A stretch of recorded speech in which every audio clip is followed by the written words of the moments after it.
Pricing. The 5 pivot points and the 5 investor goals. Leading off with the boom year, 2020 through 2021. Yeah, very similar to last year. We're going to kind of cover what happened in 2021 as well as 2020. I don't think you can talk about one or the other. They kind of come as a pair. 2020 being the hit of the pandemic and the recession, 2021 being the recovery year. So they kind of go hand in hand. And as you'll see, there's a lot to talk about here. So we'll start off. I think the most important thing, one of the most important things we have to talk about when we're talking about 2021 and 2020 is the effect of the fiscal stimulus that went into the economy. There were 4 bills passed between 2020 and 2021, equaling $6.68 trillion. So that is almost $6.7 trillion that Congress wrote into action. Actually, 6.8 would be more than $6.7 trillion. 6.68. Oh, not yes. bad. So about. Thank you. $6.7 trillion that Congress wrote into law. And we'll run through these very briefly. This is more than you would ever want to know. The CARES Act was what created the PPP loans. It was also the first stimulus check. The Paycheck Protection Program extended PPP loans. The Consolidation Appropriations Act, again, more stimulus. This is what created the weekly unemployment. And again, that second round of stimulus checks. And then last but not least, the American Rescue Plan Act, which again provided a stimulus of $1,400. So all of this to say, over the last 2 years, Congress has dumped a lot of money into the economy, and we cannot understate what kind of effect that has on the economy. In the last 24 months, the Fed's balance sheet has grown by $4.61 trillion. And you combine with the congressional stimulus, more than $11 trillion have been pumped into the economy. And the effect is huge. Look at the graph. If you look at roughly, between March 1st, 2020 and June 1st, 2020, that huge growth where the balance sheet's kicking into play and where the economy's kicking on. Remember, this is during the pandemic. Things are not supposed to be growing like this during the pandemic. But this is the beginning of what has set the table for the massive inflation that we're seeing now. Yeah, you can see, there's that huge spike in June, and since then we've had a steady trend upwards. Whereas if you look in years past, 2018, 2019, kind of almost a steady downturn.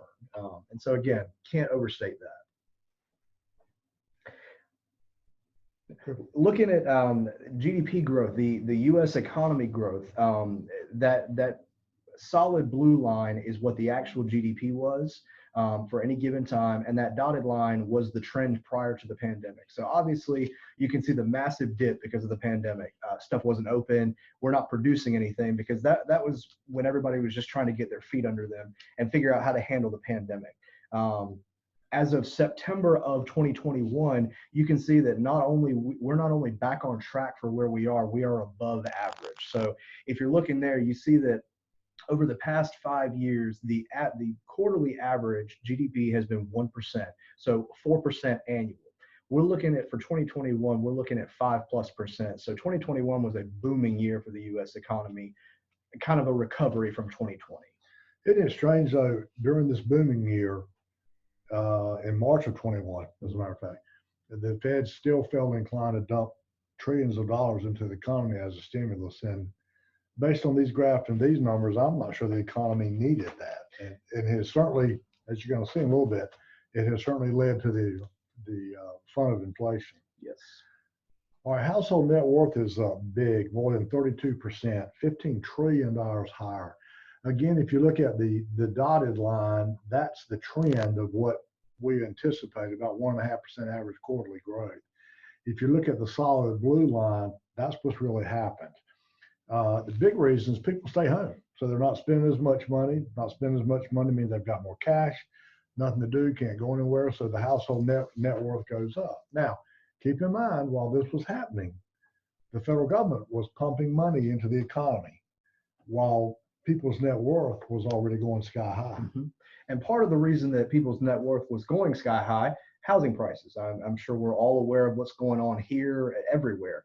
Home prices up more than 25% since 2020. If you, again, looking at these trends, on average, a median home price is $66,000 higher than the normal trend. So that's lending itself to that net worth increase. But again, all of these numbers are up. These are all good things. These are all positive things. So again, it begs the question, why did the Federal Reserve feel the need to dump hundreds of billions of dollars in per month when the economy seemed to be well on its way to being back on track? And again, all of this is kind of building to where we are right now. Stock prices exploded as well. The S&P finished every month at a new record high. Roughly 1 out of every 4 days was a new closing high for the U.S. market. Now remember, during this time, the federal government is dumping $120 billion a month into the market to encourage it to grow. This is what we get. All-time highs in every calendar month of 2021 and broke the all-time record on 70 days in 2021. Yeah, if you're dumping $120 billion a month into anything, logically and naturally, it's going to go up. Again, this is an anomaly. These past 2 years, or 2019 through 2021, were anomalies. There's no other way to put it. They have, compare it to the last 5 years, you look at all the sectors, 2019 through 2021 blew them all out of the water compared to the previous 5 years. So definitely an aberration, definitely not normal, but all leading to that booming economy of last year. What's disturbing to me, since I'm the old coot here, in 2008, when the market tanked, the 2 or 3 years prior to 2008, we had stock markets like this where people were anticipating 20-25% return was the norm. Now, I don't think we're going to see a tank this year, but it's not going to be a pretty year either. But one of the things that we're going to have to do is, all of us, but the consumer is going to have to lower their expectations to something more realistic, because we're back to a 5 or 6% market. And that's kind of where we should be. That's a healthy economy. The people that are looking for 20-25%, they ain't going to be able to find it. All right, take a look at spending on services. This is the first thing we're seeing that is below trend. Reason being, instead of spending money on services, now we're spending money on goods. We'll see that in just a minute. But if you think about it, again, logically, that makes sense. A huge dip when the pandemic first hit. People can't go anywhere. They can't go anywhere, can't do anything because everything's shut down. So obviously, spending on services dropped substantially, just like everything.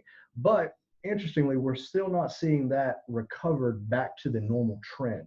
And this next slide will, I think, kind of explain why. Now, spending on goods is way up. Again, you see the dotted line, which is what the anticipated trend is. Excuse me. You see the huge dip during the pandemic, but then you see the growth is going crazy. And some of that is like people aren't spending money on gym memberships or buying gym equipment for home. So stuff like this high growth in the durable goods sales is what's started the supply demand disruptions. By the time you factor in people not working and you factor in a surplus of cash, and you factor in people buying more than normal, obviously you're going to get demand issues. Now, when you have more desire to purchase than you have items to be purchased, prices go up. And the fancy word for that is inflation. Yep. Yeah. All of these things are kind of a perfect storm for where we are today. And again, that's kind of what all this is leading to. And what's frustrating to us is that, and I'm not an economist, keep that in mind. I'm a zoologist by training, and he's a biologist. What's frustrating to us is looking at these numbers and the trends. The $11 trillion that was dumped into the economy that has started this just far exceeded what needed to be done. I mean, I can see that first really the first year. I can see the PPP. Businesses needed that, but beyond that, you have basically taken people that are not working. You've given them a ton of money. They have the time to go out and spend it. But since they're not working, the goods are not being made. And that's just a homebone recipe for inflation. Yeah, I mean, take a look at the labor shortage. I mean, I think we all know we've all seen it. We've all experienced it. The number of unfilled jobs has spiked and is continuing to grow. Now, one of our notes that we had for this was that partly that's from the economy booming last year. So more jobs, more jobs are becoming available, more jobs are being created as the economy grows. I don't know that I necessarily agree with that. I don't think it's new jobs being created. I think it's those old jobs that were gotten rid of during the pandemic coming back. I know President Biden during his State of the Union address mentioned that we're having record jobs filled, and that wasn't necessarily true given the context. Yeah, because we're still not, the jobs have not gotten to the level yet of the pre-pandemic. So even though, yes, jobs are up, they're up compared to pandemic. They're not up compared to what pre-pandemic was. And so again, so we still have a labor shortage. Yeah, and so along with household wealth being increased, which is a good thing, more buying of goods and less people working, again, we're leading to that all leads to inflation, supply demand disruptions, all of this, again, building towards where we are now. All right, inflation's at an all-time high since the 80s. We were, again, I'm the old man in the room. I remember when I was in college in 1980, in the late 70s, early 80s, inflation was 18%. The prime rate was 18%. Now, I don't think we're going to see that again. But considering we've just come off decades of 2%, this 7% stuff is tough and it's not palatable. Now, we saw this morning where President Biden decided to cut oil off or any imports from the Soviet Union. Yeah. We import 35% of our energy from the Soviet Union. So you think we had bad gas at $4? I will be astonished if we don't see $5 and possibly even $6 a gallon. Now, the bad thing about the consumer price is that it's a little bit flawed. It overstates inflation. Well, yeah, there you go. It overstates inflation when you're coming out of a valley and understates when coming up and down from a peak. So let's put that in English. It only covers 12 months. So prices in 2021 were just booming. Everything's going great.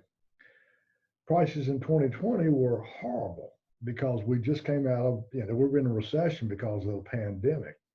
So naturally the prices went up in 2021, but that's not really inflation. That's just a much better year than the previous year was. It's all about context. Yeah. I think the context is important. We've got a recession in 2020, so prices are low because the economy is low.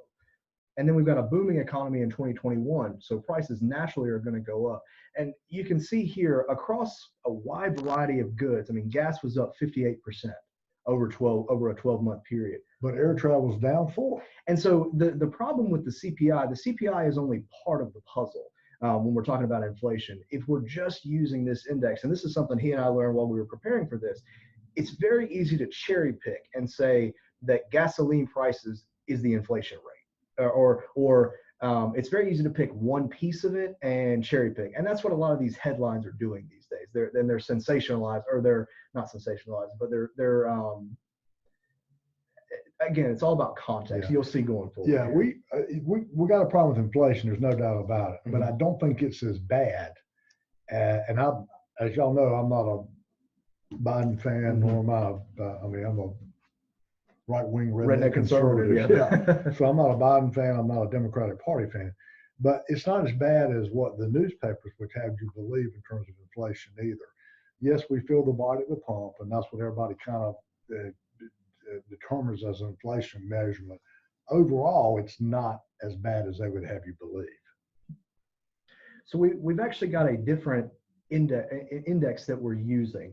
The reason that this is a better indicator, we think, or a much better picture of it, is this shows both 12 months and 24-month price changes. So we not only have pre-COVID, pre-recession, and post-recession. So we get a more accurate picture about what prices have actually done. And because of that longer period, more data, you've got less disruptions. There's less aberrations on the data. And more importantly than that, this index we're doing, the ACM inflation index, doesn't just take into account the CPI, the consumer price index, which is the change over time of buying prices. It also includes things like the producer price index, which is the change over time of selling prices. It includes commodity prices and certain other financial indicators. You can see them shown here. And so all this to say, when you have more factors and more data, more time, this leads to a much more balanced view of what inflation is, what kind of inflation is actually happening. Again, I want to stress that we're not saying inflation is not happening, but it's not nearly to the extreme levels that some of the headlines would have you believe. And I think you can see too, just based on what we've done so far tonight, those of you that are listening, a lot of the issues that we're facing in the economy is because of consumer ignorance. Because the vast majority of people are going to see a high gas price and go, well, inflation, that's it. And, you know, or they're not going to go to work because they don't like the job they've got. So a lot of there's no question the Fed started this snowball running downhill, but consumer, I hate to say ignorance, but that's Ignorance what it is a good word. Consumer ignorance is certainly adding to it. And so you can see here the difference between 1 year versus 2 year inflation. 1 year, 12-month inflation is huge. 2 year inflation, not nearly as bad. What we're measuring here is standard deviation. So if you're looking at the 12-month inflation rate, the 12-month inflation rate is about 1 standard deviation above the average. So, you know, but if you look at the 24-month, the 2 year period, it's about 0.3 of a standard deviation above, excuse me, above. So the actual realistic picture is inflation rates are just slightly above average. Again, we're not trying to downplay the fact that it's happening, and there are pockets of high inflation, certainly, but the overall picture, we're not at extreme levels. And us as investors, what we're trying to do here is take a look where we are right now and look for market opportunities, and how we can ride the wave and get through this. All right. Third point, 5 pivot points. There's no doubt the Feds are hawkish right now. They're being extremely aggressive in terms of monetary policy and raising rates. Now, we have a total disagreement with the data here. Inflation in 2021 was 5.2%. And the Feds expect to cut that in half this year. Now, we're already at 7.6%. And they haven't done anything to fix it yet. So I don't think there's any way possible it's going to get cut in half. We do anticipate a rate increase this month. Don't know if it's going to be a quarter of a half a point.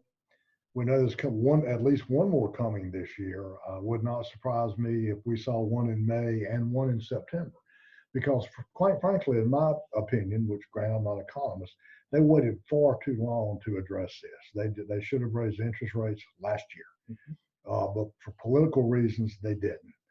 And now it's going to take more to tone the economy down. So I think you're going to see at least a 0.5% raise in rates this year.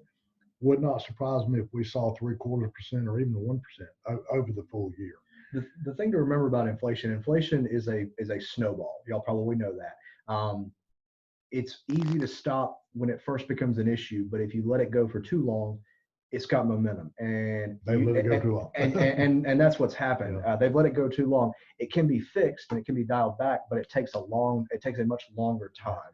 Now remember though, inflation is a normal part of an economic cycle. This is not like the end times are upon us economically, anything like that. High inflation is a bit nasty, but we know why this has happened. But during a 10-year cycle, you're going to have inflation. So this is not the sky's falling, run around, go screaming, that kind of thing. This is just like, oh man, really? But it's a normal part of an economic cycle. Not to this extent, but the inflation actually itself. And that's kind of why we're harping so much on these points. We want y'all to understand how we got here, but that there are reasons why it's here. There's data pointing to it, and that we understand it. And if you understand the problem, now you can go about fixing it. And I think that's the biggest thing. This slide here shows what the target rates are for the Federal Reserve Board rates, and that gray shows the range across the Federal Reserve Board, what all of the members think the rates ought to be. That dotted blue line is most likely what the rates are going to be. So right here, they're showing that rates are going to be 0.75 of a point this year, next year up to 1 3/4. And the big question is, how do you slow down an economy? The really big question is, can the Fed pull off a soft landing? And what that means is you slow down a red hot economy by raising rates. When you raise rates, it becomes more expensive to borrow money. banks are lending out less money, so there's less money in circulation, prices come back down. So the real, and as we've already seen, the other way to slow inflation is to stop putting money in. They stopped that back in November because they realized this was becoming a runaway problem. So we've stopped that. The big question is, can they cool the economy off without sending it into a recession? At any given point, the economy is a massive scale, and you never want it too much. Right now we're heavy in inflation, but they never want to cool the economy off so much that it flatlines. That becomes deflation. Exactly, and that's just as bad. So that's the real question. And I personally think we're going to be in a recession. I don't think a long one. I don't think a bad one, but I think we're going to be in a recession. I don't truly think that they have the political backbone or the time to get this thing under control. Remember that big midterm elections come up in November. So they've got to have a semblance of, okay, we're turning this around by November. That's going to be some pretty aggressive rate increases, I think. And those aggressive rate increases are going to probably shove us into a recession. Again, not a big deal. We have recessions, they come and go, but I really think we're going to see a slowdown. Yep.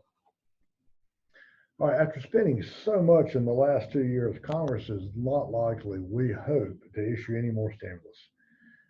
And because of that, we're going to see effects on the market and the economy as a whole. Market's going to go down. Again, I don't think it's going to be a 2008 crunch, but I think we could look at a 10 to 15% drop easily. The economy itself, I hope, is going to start cooling off. Both of my, just personal note, both of my kids are trying to buy houses right now, and you got houses that would ordinarily go for $200,000, and people are asking $350 and getting it $350, and that's got to stop. That can't continue in the normal economy. Number 3, the labor shortage, the labor crisis. Workers are leaving the workforce and not going back, and the big question is why. I'm sure a lot of people have have their own opinions. $800 a week unemployment. I'm not going to work either. That's one of the biggest things, but. Again, we showed this graph earlier. These are the amount of people quitting and not going back, and we can see not only is that that's up, it is continuing to trend upwards. So the biggest reason that people are quitting the workforce and not going back are wages, dissatisfaction with wages. A normal average growth for a wage is 2 to 6% roughly a year. Currently, it's at about 5%. Now, that's just the wage growth. What you're seeing with that, the blue bars is real wage growth. And real wage growth is the wage growth minus the inflation rate. So if we assume that inflation is 7.6%, which it is, and the wage growth is 5%, there's a negative growth rate in wages right now. Wages are not growing fast enough to keep up with inflation. You can see in 2008 through 2011, and then again in 2021, that's the issue we're having right now. So if you just think about the last 14 months, gas prices have increased, what, 75%? And wages have not gone up 75%. And so the trick this year will be workers are demanding higher wages. And the trick for these big companies is how to budget for a higher payroll. Again, we tell you this because it's important to know how this is going to impact the market. Again, because people are not working, goods are not being produced, prices go up. That affects everything across the board. All right, number 4. Major economies around the world are expected to slow down over the next 2 years. Now, the Ukraine situation is going to be interesting, in a bad way, I shouldn't say that, but it's going to be interesting. If this spreads to become more of a global conflict, Lord knows I hope it doesn't, but if it does, then we may have some boom economies when the dust settles. But assuming this gets resolved in a reasonable manner, then if you look global, the G10, the US, Euro, Japan, UK, China, everybody's economy is going down. For years, we have said that really what has kept the world economy, what has kept us out of trouble with the United States is that everybody's in trouble. The entire world owes the entire world. And as bad as I hate to see major economies slowing down, it makes me feel better that all of them are slowing down. It's not like we're the only ones going down. So we're going to see some slowdown from growth rates. Again, not a precipitous drop, but you are going to see some drops. And last pivot point, the midterm elections. We're expecting a pretty significant power shift in November. I think people are fed up with the the Democratic Party right now. I think they're saying they've done nothing, and they haven't, or they have done, but it hasn't been good. So we're expecting a pretty significant power shift. Republicans taking over the House and maybe even the Senate both. Most importantly, and this was really interesting, the markets don't really care who's in charge. If you look at the last 50 years, 72% of the time we had a split government where whoever was in charge in the White House did not have Congress, and the other 28% of the time was united. If you look across the board, the markets really don't care if it's divided or unified under one party or the other. The average annual return of the U.S. market is about the same. And so in terms of how it's going to affect the market doesn't really react to midterm elections, which was really interesting. I thought it would play a much more significant role than it actually does. So markets move forward regardless. We've said this 1,000 times. The stock market is a living, breathing beast, and it's going to do its thing regardless of what's happening in the world. And I think this graph right here shows that perfectly. All right, last point, 5 investor goals we're trying to achieve this year. Number one, we're looking at going to see some major volatility, and you need to be prepared for that. Now, as a financial planners, how we prepare against this, prepare for major volatility, is if we've got our older clients that are within 5 to 7 years of retirement or are already retired, then we're going to make sure their exposure to the market is much, much less, which is going to lower the volatility. Young chicks like George here, who's 26, high volatility doesn't bother him because he's got plenty of time to make it up. But we tend to harp on this, that as you get closer to retirement, then you need to come out of the market more and more and have more and more of a safe position so that you're not exposed to this high volatility. That's just part of good basic financial planning.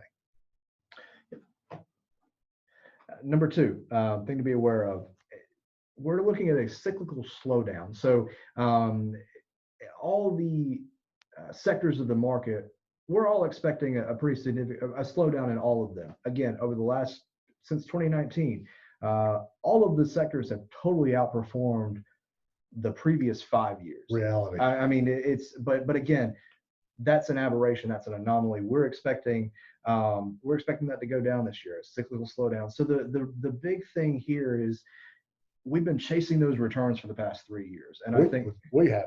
Well, most investors have been. Yes, the consumer. That's what I mean when I say we. We as the consumer, as a whole, have been chasing those returns for the last 3 years. I mean, last year it was not uncommon to see a 401k that was up 20-25%. That's just not going to happen. Not this year. So what we're doing now is we're shifting from shooting for returns to risk avoidance. We're just trying to kind of hold position, maintain what we've got this year, minimize losses, not shoot for returns. Because if you're shooting for returns, you're going to get hurt bad, and you're going to be sorely disappointed. And again, but I would argue that's what we've always done. Yeah.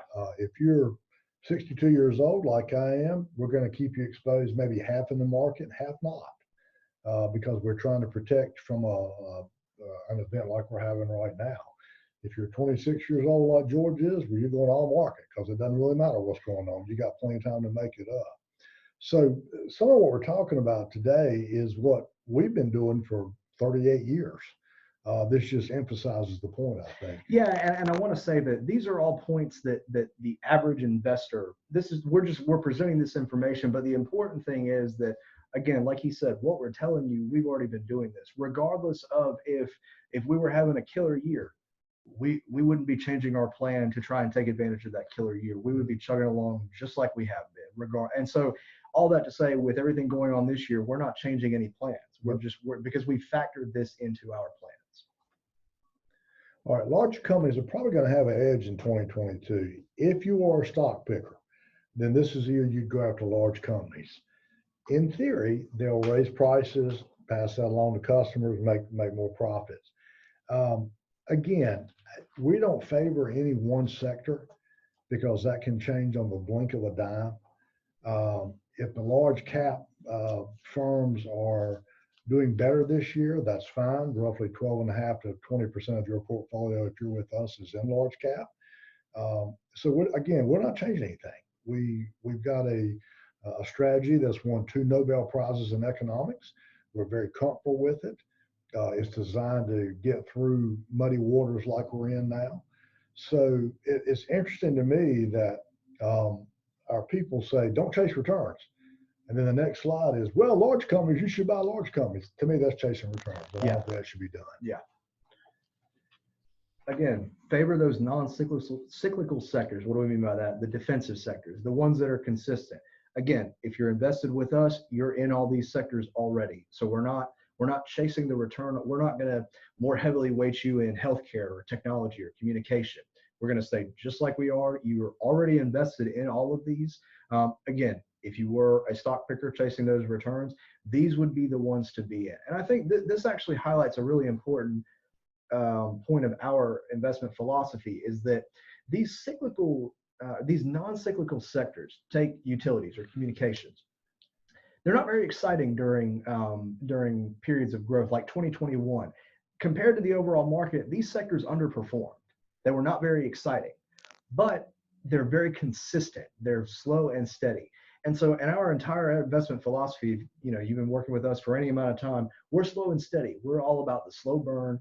We're all about getting to the finish line, regardless of how flashy it is. And it's not very flashy, but this kind of highlights our whole philosophy here. Stick with those good, solid sectors that are going to produce a consistent return. It's not flashy, it's not pretty, but it gets the job done. Again, in 38 years, we have never had a client that couldn't retire when we said they could, because we're firm believers in slow and steady wins the race. Yep. All right, last goal 5, seek alternative income sources.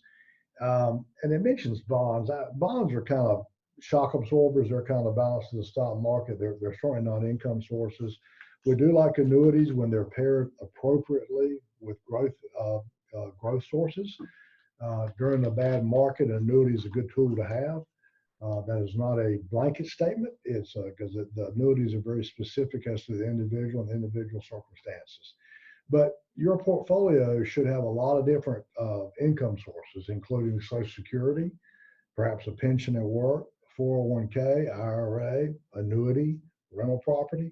So there should be more than just, I'm in the stock market. Yep. And again, with our portfolios, you're invested in these bonds. You are in these bond funds. So don't go out and we're not saying go out and buy these bonds. The idea of this whole slide is that historically, when stock prices go down, bonds go up because people are fleeing from those risky investments to a safer alternative. Again, don't use these as income. Use them more as a shock absorber or kind of a safety net. Again, with our portfolios, you're already in all these funds, so no need to do anything extra. And we'll give a recap real quick. All right, 2020 to 2021, unprecedented stimulus from the federal governments, exceptional returns, and significant changes in the spending habits and labor trends of the American citizen. Yep. Inflation has gone up, but the CPI, which is commonly used when we're referencing, 5.2, 7.6%, is only part of the picture. So don't get so caught up in these headlines. That's only a piece of the picture. 2022, what's going to happen? Fading stimulus, going to see a global slowdown, and we're going to see pricing pressure. We're going to see, we hope, some prices start to come down as there's less and less purchasing. Mm-hmm. So we really hope we start seeing some of the goods getting stockpiled again. And then last but not least, the goal of this year is play defensive. We're kind of bunkering down, securing the fort, and expect those lower returns. It's pretty easy to have your feelings hurt going from a 25% return to a 2%. But that's better than going from a 25% turn to a -10. Yeah. So just the reason we say all this, just be aware of it. This is going to be a nasty year. Buckle down, hunker down. Again, working with us, we've already accounted for this. And that's what I want to stress to y'all when it comes to your portfolios. Are they going to go down this year? Sure, everyone's is. But we've already factored this in, so there's no need to panic or rush to change anything. We've already factored all this in. Disclosures, legalese. Here's some definitions for if you want to go back and watch this and you're having trouble sleeping. And now we'll open the floor for questions. If any of y'all have any questions, feel free to type them in the chat, and we'll sit here for a few minutes if anybody's got any questions, and kind of fire away at us.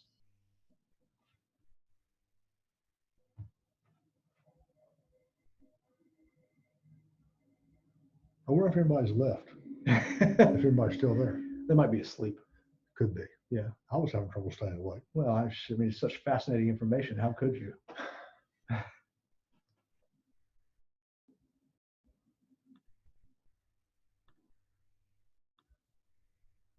Market return this year. What do we expect for that? Mike, I am thinking that during the course of the year, if we can maintain a positive return of 2 or 2.5%, that will be a good return. I think it's going to take an extremely diversified portfolio, and I think it's I'll let George answer. I think if you're just in the U.S. stock market, you're going to lose money this year.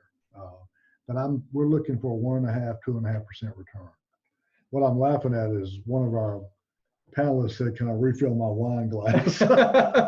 Yes, you can certainly refill your wine glass. And I certainly can't. After listening to all this, I cannot fault you for wanting another glass. Yeah, and in our case, wine is in WHINE.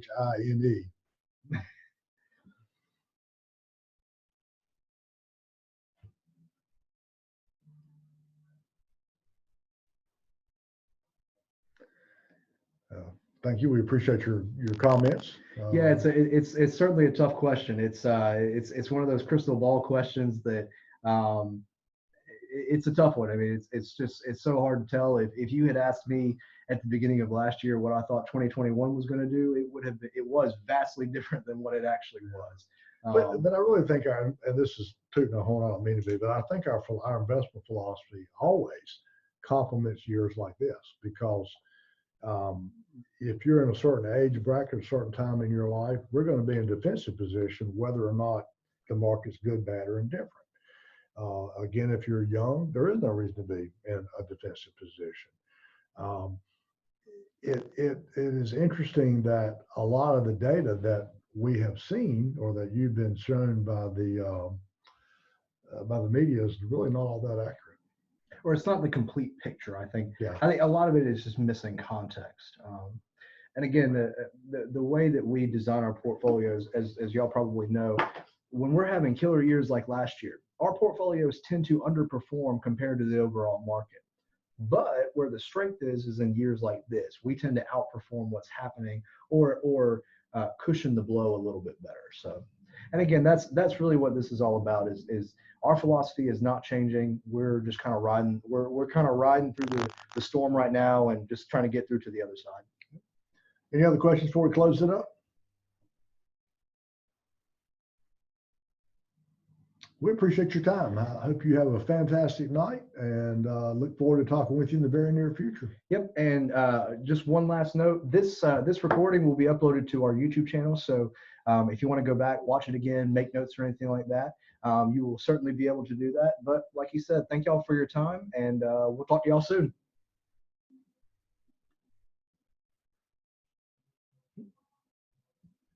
Oh, I think we had